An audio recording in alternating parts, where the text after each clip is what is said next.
Pop culture characters such as comic book superheroes and Disney princesses have captivated our imagination for decades. From Wonder Woman to Cinderella, some of their stories have challenged cultural norms, while others have emphasized them. For good or for bad, pop culture characters have served as role models for many. Why do their stories captivate us? Are they a reflection of our society and values, or can they promote and provoke social change? Hello, everyone, and welcome to Beyond Bias, the Open-Minded Perspective podcast. I'm your host, Dr. Craig Albert, Associate Professor of Political Science at Augusta University. Today we are talking to Dr. Ruth McClelland-Nugent, a pop culture historian, Associate Professor and Interim Chair of History at Augusta University. Thank you so much, Dr. McClelland-Nugent, for joining us today. It's great to be here, Craig. This is awesome. Let's get right into this. Can you just briefly describe some examples of how comic books and pop culture illustrate social justice issues throughout history? Sure. I mean, one of the interesting things I don't think people always remember about comic books is that they really originated in the late 1930s and early 1940s, which is an era of tremendous social upheaval, not only in the United States, but of course the world. And so when you look especially at those comic books during World War II, many of them have specific anti-fascist meanings and symbolism. They're pro-democracy and emphasizing things like, we may think of being pro-democracy as a very milquetoast position, but it's something very real and a threat in the Second World War. And in fact, the racism and the anti-free speech and all the other things that we associate with fascism is something that is worked out in some of those comic books really early on. And then in the 1950s and 1960s, we see other messages coming in. Some of them become much more explicit, like many of us are familiar, for example, with Black Panther, one of the first Black superheroes. Something that Stan Lee was really interested in civil rights and the civil rights movement and saw this, hey, we've got a need here to fill. Now, if you read those early Black Panther scripts, they weren't always the most informed about what Africa was really like. We look at them and we see the stereotypes, but it was an attempt, to fill that void and show a positive role model. Just as in the 1940s, Wonder Woman had been an attempt explicitly to show this female strength and female role model in a time when many people didn't believe that women could do things like join the military during the Second World War. So, comic books have always had engagement with a lot of different social justice and civil rights issues of their day. How did they start? Why comic books? Why those instead of different forms of writing or something? Do you know who put that together? Let's put these, comics out there. Well, it's not that there's a particular strategy per se. The comic book industry grows out of the cheap book trade of New York City. And many of the early comic book artists and writers were very young. Stan Lee was 17 years old when he started writing. I mean, they're 20, they're 21. Not surprisingly, a lot of them reflect the sort of interests and ideas of a 21-year-old guy in 1940. It's like, yeah, we'll have him be a superhero. He can fly, but let's bounce off him. This is cool. But, the two men who created Superman, Schuster and Siegel, they were both of Jewish extraction. They both had relatives in Europe. They both kind of knew some of the things that were going on in Europe. And, think about Superman's origin. He comes from the old country, the old world that's exploding and is falling in on itself because of the arrogance of its people. And he comes to the United States and he's an immigrant. And in fact, one of those guys, Siegel, was himself an immigrant from Canada, but both of them had parents who had immigrated from Europe. So there's a lot even going on with something as simple as Superman, but his belief in truth, justice, and the American way, that is the vision of the two sons of immigrants. How fascinating. Yeah.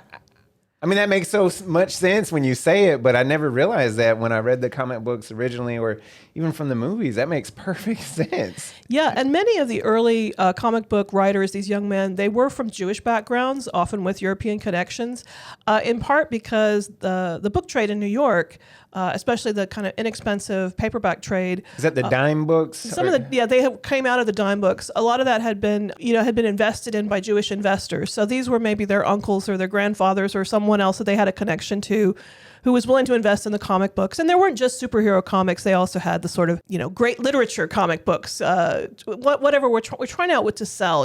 This was a new medium, appealed to young people, and it was inexpensive. That was a really key thing. But a lot of grown-ups read the comics too. And there were more than just superhero comics. There were comics that were romance comics that told romance stories. There were comics that were sort of Western adventure stories.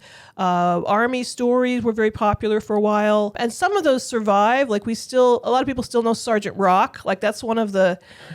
he goes way back, but there used to be a lot more like Sergeant Rock. We still have Archie comics, but there used to be a lot of those teenage joke comics, fun comics. So there was a very big, for a while, it was a very big genre.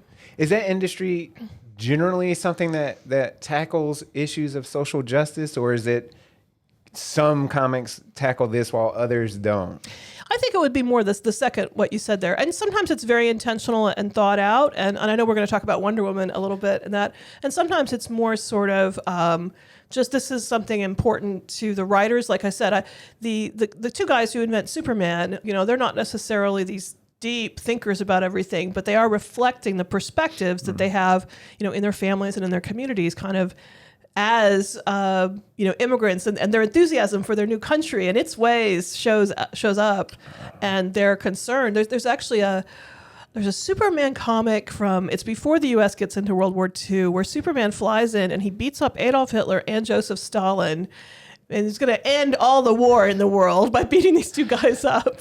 It's pretty utopianistic. I mean, and he's actually got there's a line where he hits Hitler and he says, "That's a non-Aryan suck to the jaw."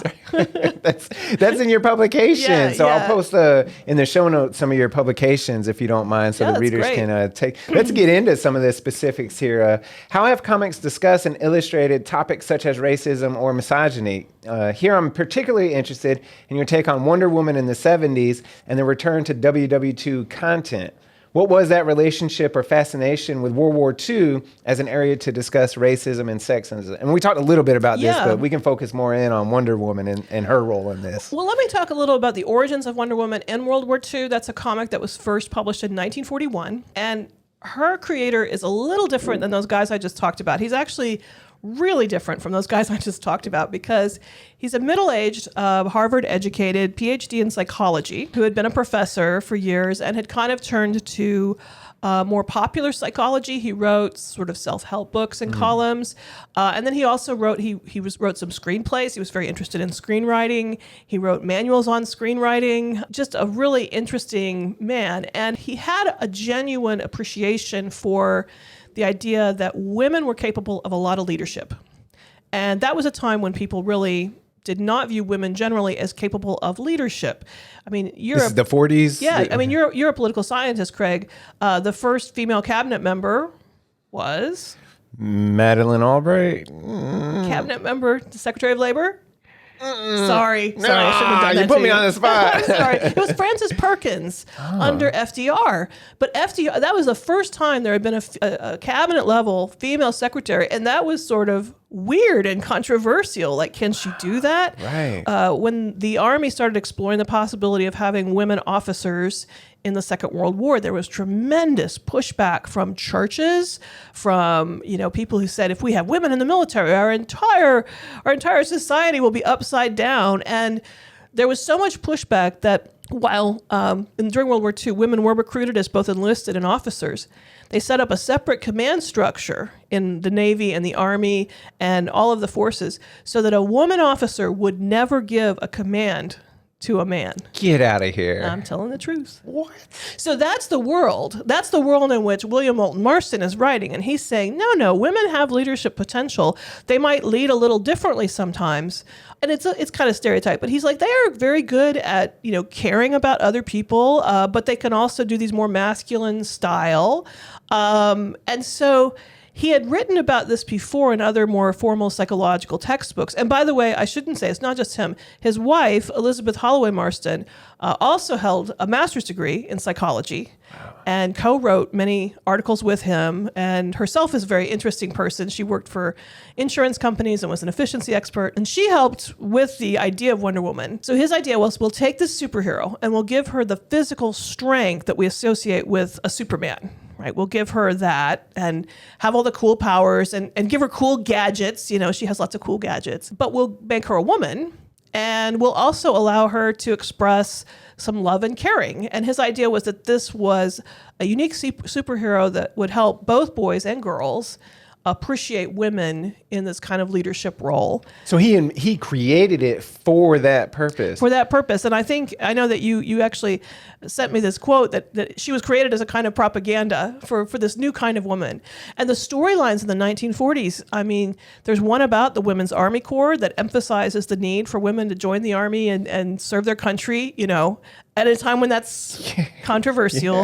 Yeah. You know, there are storylines about, there's a villainess who manages to reform Baroness von Gunther. She's a German villainess. But we find out she's really a villain because the Nazis have kidnapped her children and are threatening them. And she goes through this whole reform process. So Wonder Woman not only catches the bad guys, but often helps reform them. Psychology. Right. There's a whole psychological aspect to what goes on there. So that's the World War II kind of background. Wonder Woman is this product of World War II.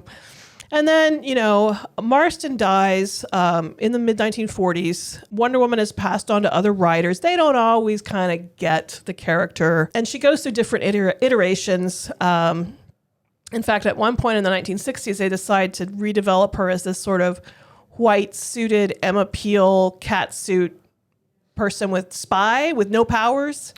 Oh, interesting. Yeah, very interesting.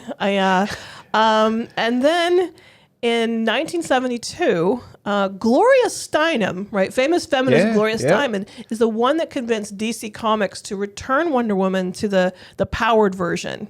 She put Wonder Woman on the first cover of Ms. Magazine. Interesting. It's Wonder Woman. It says Wonder Woman for President. Wow. In Peace and Justice, 1972. Because she'd been a little girl in World War II and read those comics. So it was an influence to her personally. So Marston's idea worked. Yep. If you think about it, like there were people like Steinem who were reading these comics and thinking, wow, women can do more. I love this comic. But she didn't love what it had become. And so then, you know, this thing about World War II in the 1970s, you have the TV show with Linda Carter. Many of us have seen it in reruns, or if you're old like me, you might have watched it when you were a little kid. And it's set in World War II, and the comics returned to World War II for a while. And what I find interesting about those 70s comics is it allowed them to talk about the gender issues of feminism and women facing oppression, but kind of in this little bit safer way. We're not going to talk about it in the contemporary world where it's a little more uncomfortable. We'll set it in World War II, and we'll make the bad guys the Nazis, who were misogynistic in many of their propaganda and their beliefs, and patriarchal and all those things. And, you know, but we're really sort of talking about some of the contemporary 1970s issues too. But there's always been that World War II connection to Wonder Woman. Do you know what the fascination in the 70s overall was with World War II? Like why did they focus on that at that time? So there's a lot of nostalgia in the 1970s and 1980s for the Second World War period. You know, there's a lot of popular culture starts examining World War II themes. Of course, I mean, there had been movies and things about the Second World War or earlier too. But I think at that point, it starts to become nostalgic. You know, there's a certain nostalgia lag in popular culture. Like right now, I see that the 90s are having this, which is so weird for those of us of a certain age. That's really weird. You know, it takes a while for it really to sort of get going. But I also think that World War II, you know, it's remembered as this time of incredible unity. Right, the country stood together, which, you know, maybe not as much as we think. Right. People didn't voluntarily do rationing, but still, there's this sense that people came together. They were very patriotic. They wanted to serve their country. And if you look at what's going on in the 1970s, you know, the U.S. has been through Vietnam. It's been through this, you know, time of terrible social upheaval. And World War II is something that, more conservative people can look at and say, this was a good war. Why weren't we more like that now in Vietnam? Why didn't we support our boys in Vietnam the way we did in World War II? But more liberal people can also look at World War II, I think, and say, the United States was really fighting for something here. We were fighting for democracy. Right. We were fighting for these liberal values. So I think that part of the appeal of World War II in that popular culture is that there's something almost everyone can kind of latch onto and see themselves in. Yeah, it appealed to everybody a bit, and they could identify with it. And the other thing is that by the 1970s and 80s, some Americans were willing to start grappling with World War II being a little more complicated.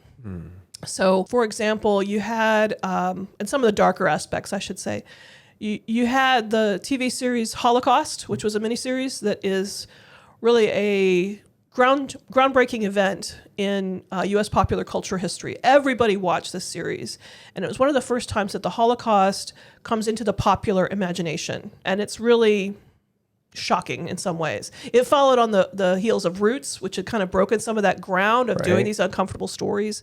And Holocaust, it was shown in Germany, this American show, to kind of introduce Germans to what was going on. But you also start to get some public discussion in the U.S. in the late 70s about reparations for Japanese Americans who had been interned during the Second World War. And that's kind of a darker side of the war that, Americans have to grapple with. So I think it's a combination of, on one hand, there's the nostalgia for the good stuff, but there's also maybe we have enough distance to start talking about, in popular discourse, the darker aspects of the war. I assume that they had to rethink about the nuclear bomb as well during that time, or the methodology of firebombing Dresden in Germany and what that meant, because the cameras weren't so up close in World War II the way it happened in Vietnam. So I assume the American popular psyche had to reevaluate even American strategy in World War II based on what they saw, with Cronkite out there this is Walter Cronkite who was over in Vietnam. In Vietnam, right? Mm-hmm. And they saw everything up front. And it's interesting that in terms of comic books in DC in particular, there's kind of this wave of nostalgia in the 70s, and a lot of comics have some kind of World War II return. And of course, for the comic book creators, many of them had been kids in the Second World War. Those were the comics they had read as children. So there is reinvention of old characters. One of the articles that you read that I wrote, Craig, is about this group called the All-Star Squadron that Roy Thomas, who is a comic book writer, put together some of his favorite World War II characters, invented a couple new ones, and did entire stories set during World War II that examined. There were characters who were interned in these camps. There's actually a character who reflects the use of the bomb. There's an atomic character. Oh, wow. He grapples with race riots in Detroit and racial unrest against African Americans in the 1940s. The comic takes on some pretty serious themes, of course, with people in spandex flying around and doing superhero things. Right. But superheroes are just a metaphor to talk about some of those things. It's like, what's the Star Trek episode where they have the two races, one of them's half white on this side and the other one's half black on that side, and it's like a metaphor for the social conflict of the 1960s and in so science fiction. Science fiction and comic books, they always have kind of done this, I think. I haven't been a big comic book person most of my life. The Avengers series brought me like the joy that could come from that. And I had no idea that they were such complicated, like literature really, like they're characters that have storylines and everything. The Walking Dead comics is what really brought that out to me, and how they touch on some serious issues in the Walking Dead comics.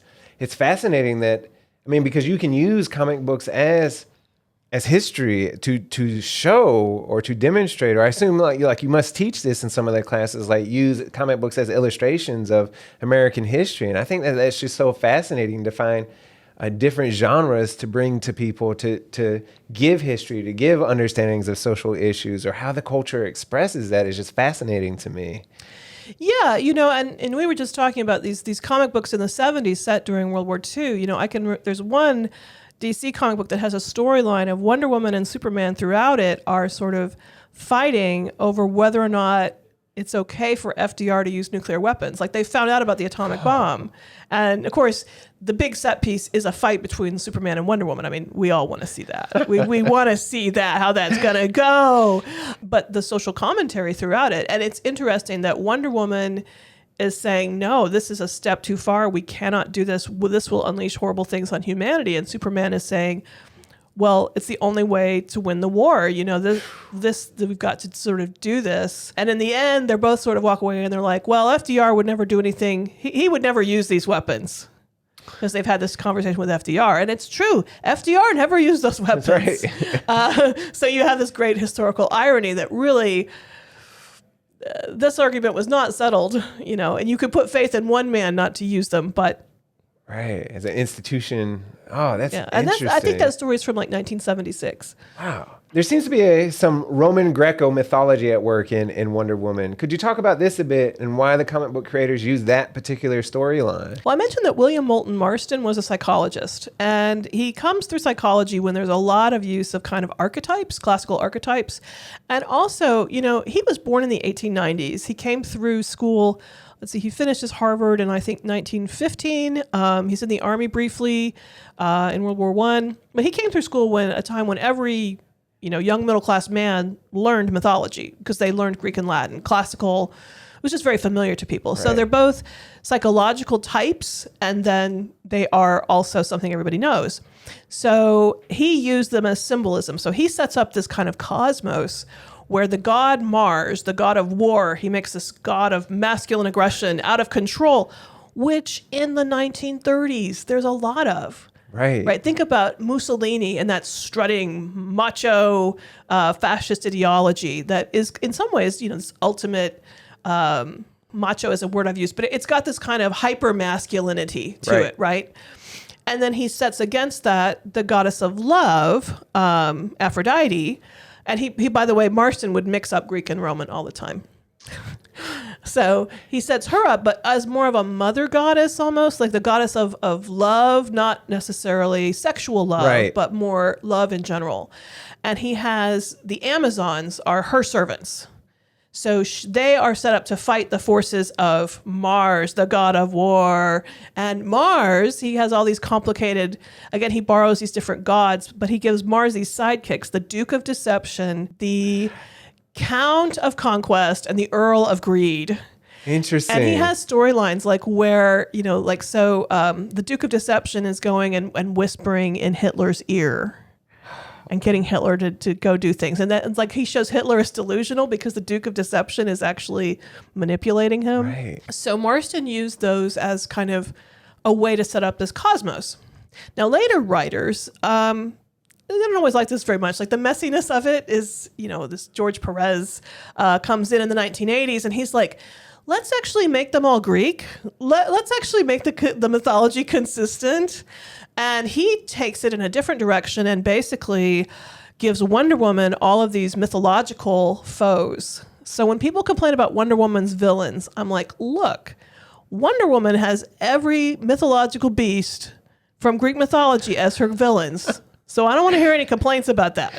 This is carried through to the Avengers, right? Because they use Viking or Norse mythology in very clearly in where those gods become characters, or a lot of the superheroes are based on, like Thor, right? I mean, that's a Viking god, Thor, right? Yeah. Now that's the other side, Craig. And Dr. Albert, I'm going to forgive you. That's Marvel versus DC. For mixing Marvel and DC. No, it's okay. It's okay. Well, yeah, interestingly, you know, I mean, Thor very much is a product of the Cold War. There's a lot of sort of anti-Russian stuff in the early Thor comics. But yes, they use that sort of Viking mythology. I think mythology getting into the different comic book worlds makes sense because really superheroes are kind of the modern Hercules and the modern stories that we tell of heroes.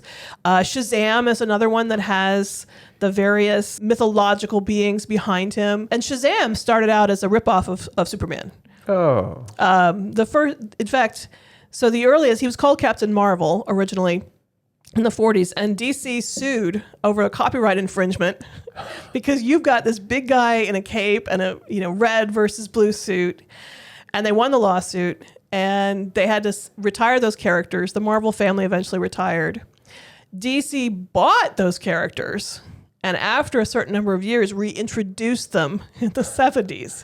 I love the kind of corporate history behind these stories. Like, oh, you as a reader, you're like, oh, here's a new superhero. Oh, they brought back Shazam. And then you realize there's a vicious lawyer fight behind the whole thing. I was wondering about that, the corporate interests in all this, because I assume in the 40s with Wonder Woman, that had to be a hard sell to DC, right? To get them to publish it? Or what? Is it something that they were forward thinking about immediately? They actually saw this as an opportunity, and there were other female heroes during the Second World War, some of whom have vanished into obscurity. I mean, we all know War Nurse, right? War Nurse. No, of course not. But it was this British comic about this, because, the main role that women had played in the army was a nurse. So she was like this nurse superhero, and her like outfit was almost like Wonder Woman's, except instead of a tiara, it was like a nurse hat, and she had superpowers. And that character did not survive much long after the war. I mean, some of these just kind of drop off. But no, Wonder Woman was popular enough that, she inspired competitors and others who were copying her. But here's the thing about William Moulton Marston. I didn't mention this. He was also a lawyer. Unlike the other creators of comics who often got exploited and ripped off and never got royalties for what they created, he wrote up agreements that said DC had to publish this comic at least 4 times a year or the rights revert to him or his heirs. Wow. It's still in place, according to his granddaughter, Christy Marston.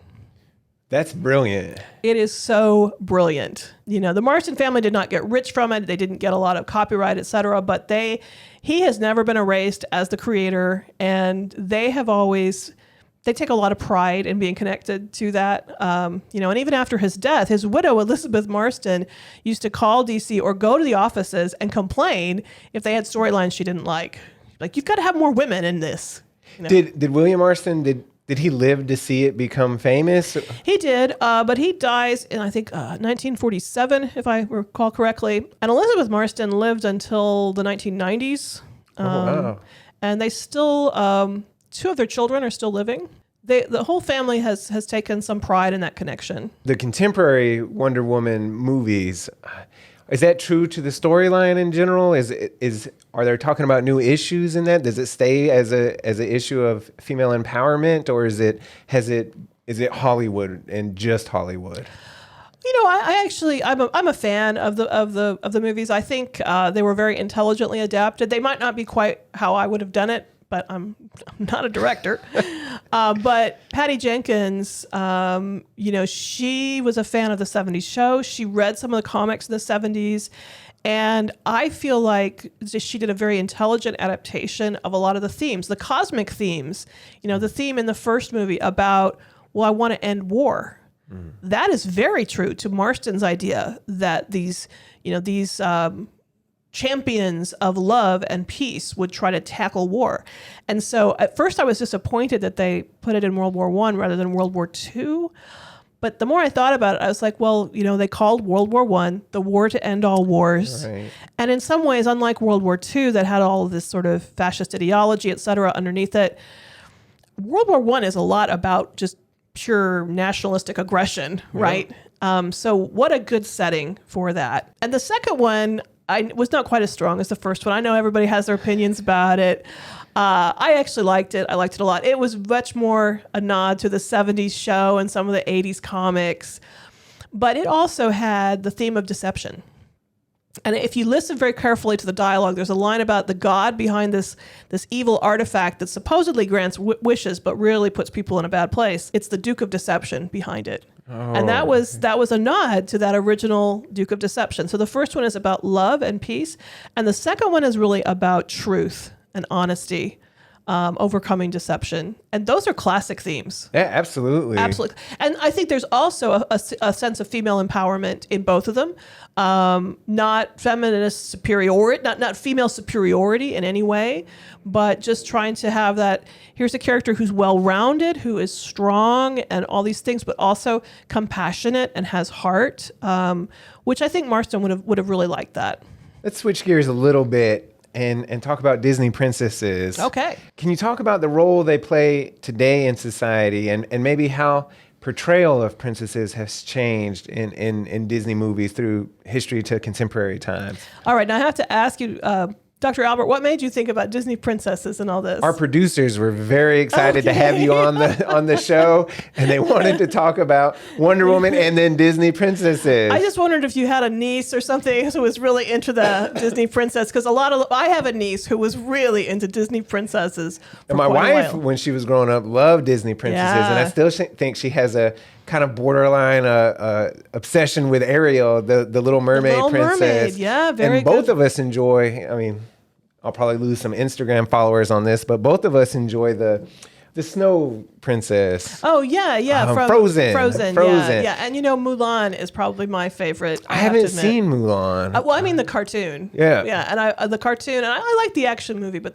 the cartoon is good. But it seems to this idea of female empowerment and leadership and power exist in the Disney movies as well for princesses. And it's really an interesting topic because of how they've changed over time. And I think the princess story, if you think about stories for girls in the 1930s, which is when Snow White, the first Disney princess movie, was made, there are women's stories at that time. Hollywood made movies actually called the woman's picture, melodramas that center around female journeys, often with family, emotion. Sometimes they're love stories, but they're not always romances. They don't always end well, but there's a whole genre of that. And then Disney kind of invents a girls movie almost. It's not that it's not appealing necessarily to boys. It has lots of things for them too, but there's a woman, there's a girl at the center of it. And folklore, the princess story had given girls something to be at the center of, but they aren't always as active, right? You get to the point of the story where the princess falls asleep and then the prince does all the action stuff. And what's interesting with some of the changes that Disney's making in the 90s with some of their Disney princesses is you have these stories where the girls are taking a more active part, where the princess is more active. Even though Aladdin he's the focus of the film, Jasmine is a very active character. Like the princess is a very active character. And Ariel is a very active character. And then we get into Mulan where she's taking on a traditionally male role. And there's a whole storyline there. And what's the one where Disney and Pixar work together? Brave. I'm really fond of that. The little Scottish one, little Scottish girl. And she's in charge of the action through the whole movie. And it's actually about her and her mother. So I think it's really interesting to look at Disney princesses and see they've always kind of been a story where girls could see themselves in it. But the roles that girls play or the roles the princess plays throughout that have kind of become more and more active. They don't necessarily need saving. And by the way, I brought my mask today that has a picture of Wonder Woman, who is a princess, of course. And it says, not all princesses need to be saved. That's awesome. You gave an example earlier where, it clearly works, right? Like there are little girls that see this and are now empowered, right? So it is something that society needs to continue to give hope and inspiration to folks that might not think that they can do this when they look around and it's so male dominated or still so much of a patriarchy in the American institutional settings. Well, and not just girls. Let me say, I know a lot of women who loved the first Wonder Woman movie who've told me that, and they're not comic book people, and they're like, I didn't expect to like this movie so much. But to see an action movie where there's not just like one action hero, but like all the Amazons charging these German soldiers, and it's like all women. How often do we see that? And let me just also put a plug in, because Marston would want me to. I think it's good for boys to have this too. And it's really cool when a little boy comes up to me and I've got Wonder Woman stuff on or something, and he's like, I love Wonder Woman. And I'm like, you are going to be a great husband one day. That is awesome. You are going to play well with girls. You're going to be a good coworker to women one day. That's really cool because you identify with Wonder Woman. And it helps decrease this toxic masculinity that's so prevalent in American culture. And isn't that exactly what William Moulton Marston wanted? As a psychologist. I know. Oh, man, it makes so much sense. We're reaching the end of the episode, and I wonder if you feel comfortable, could you tell us how and why you got into this line of research and teaching? What led to your particular research and teaching interest? Dr. Albert, I'm a big geek. That's the main thing. We all are, right, when we get into this field. So I have always enjoyed comics. I read comics when I was a little kid. I watched Wonder Woman when I was a little girl. And I've always liked popular culture. And I saw...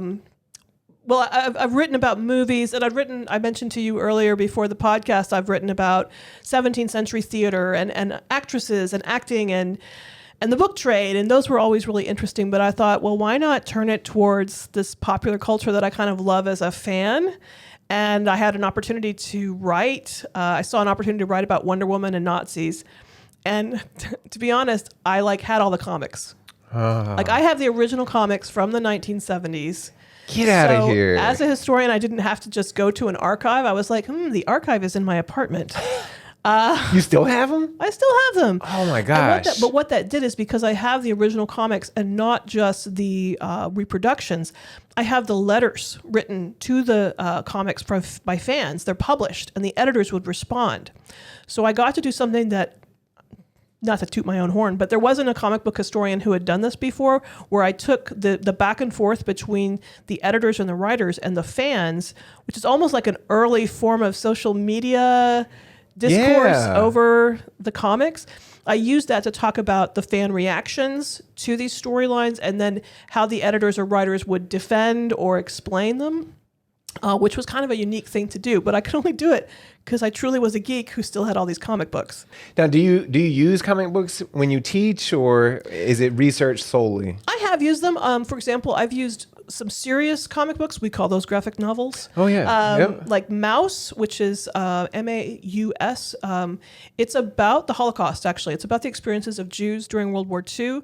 The man who wrote it, his father had been in a camp, and so it's really his father's story, but he tells the whole thing through a metaphor whereby the Jews are mice, and the Nazis are cats. And they're catching them. And so he's able to talk about these horrible things, but it's mice, so there's a little bit of distance. And then he kind of extends this metaphor. So when the Americans come to liberate the camps, they're dogs. They're dogs getting rid of the cats, or persecuting the mice. But that's a very interesting graphic novel. So I have used them. There's one called Abina and the Important Men, which is a graphic novel about a woman in 1870s Ghana who challenges the British on whether or not she's a slave. She takes this case to court, and that's a beautiful graphic novel to introduce students to her story. The students respond to this? Mm-hmm. Oh, that's fantastic. Mm-hmm. So, folks, if you're listening and you want to learn about comic books in the classroom, you should apply to Augusta University's Department of History, Anthropology and philosophy. That's right. The political philosopher in me always wants to put philosophy before anthropology. I apologize. This has been an awesome episode. I'm going to take some of your classes, I think, because I don't even have much responses. I'm just like, oh, interesting, because I'm like, wow, this is fascinating stuff. It's super fast. Thank you so much for being on the show with us. Out there, make sure you follow us on social media. Like us, subscribe, share, comment, email. We are at beyond_bias_podcast on the gram. Our YouTube channel is Beyond Bias Podcast Channel. Feel free to email us at, you guessed it, beyondbiaspodcast@gmail.com. And of course, follow me, your host, Dr. Craig Albert, on all typical platforms. That's Dr. Craig D. Albert on those social media platforms. Dr. McClelland-Nugent, is there a way for listeners to follow or keep up with you and what you're doing? Yeah, you can follow me at Dr. McNuge on Twitter, DRMCNUGE. That's probably the best way. Awesome. And we will post that in the show notes as well as the webpage to your program, if you don't mind that. Great, yeah. Awesome. And as always, we end with a quote from Alexis de Tocqueville, the eminent social and political philosopher.